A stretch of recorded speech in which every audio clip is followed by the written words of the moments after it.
নামাজ শুরু করার আগে যদি ছোট্ট একটা আমল করেন, খুব বড় আমল না, ছোট একটা আমল। আল্লাহর নবী একদিন দেখলেন সাহাবাই কেরামের মধ্যে কেউ একজন এমন কিছু নামাজের আগে শুরু করার আগে পড়েছে, নবীজি দেখলেন 7 আকাশ খুলে দিয়ে আল্লাহ রাব্বুল আলামিন অজর ধারায় রহমত গুলা নাজিল করে দিয়েছে। সুবহানাল্লাহ। আল্লাহর নবী অবাক হয়ে গেলেন।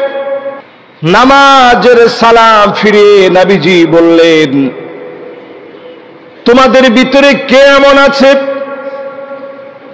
এমন কিছু নামাজের ভিতরে তুমি পড়েছ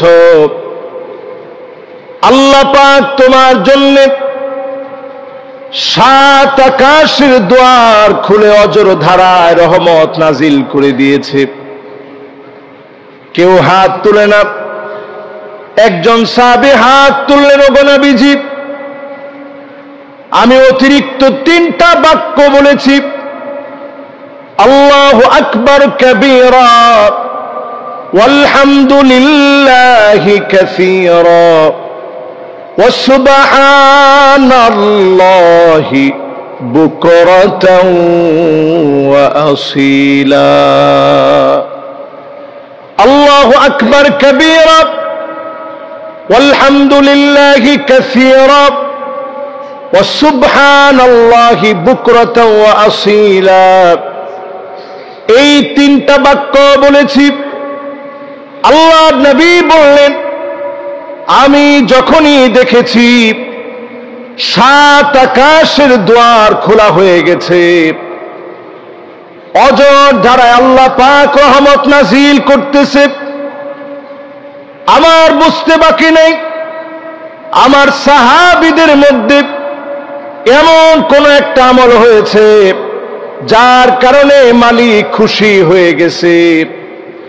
ছোট্ট এই আমলটা যদি নামাজ শুরু করার পূর্বে বলতে পারেন, আপনার জন্য 7 আকাশের দ্বার যিনি খুলে দিবেন তিনি কে? কখন পড়বেন? নামাজ শুরু করার আগে। ইমাম সাহেব তেলাওয়াত করতেছেন, আপনি এসে দাঁড়িয়েছেন, মনে মনে ছোট্ট করে পড়ে ফেলেন, আল্লাহু আকবার কাবীরা ওয়ালহামদুলিল্লাহি কাসীরা ওয়া সুবহানাল্লাহি বুকরাতাও ওয়া আসীলা। সহজ না কঠিন? আমি একটু চুপ থাকি, আপনারা বলেন তো দেখি 1 নাম্বারটা কি? আর একটু জোরে বলেন তো 1 নাম্বারটা কি? মাশাআল্লাহ। আল্লাহর নামটা যেই তো সবচেয়ে দামি, বড় আওয়াজে আপনারা বললেন আল্লাহু আকবার কাবীরা। 2 নাম্বার, 3 নাম্বার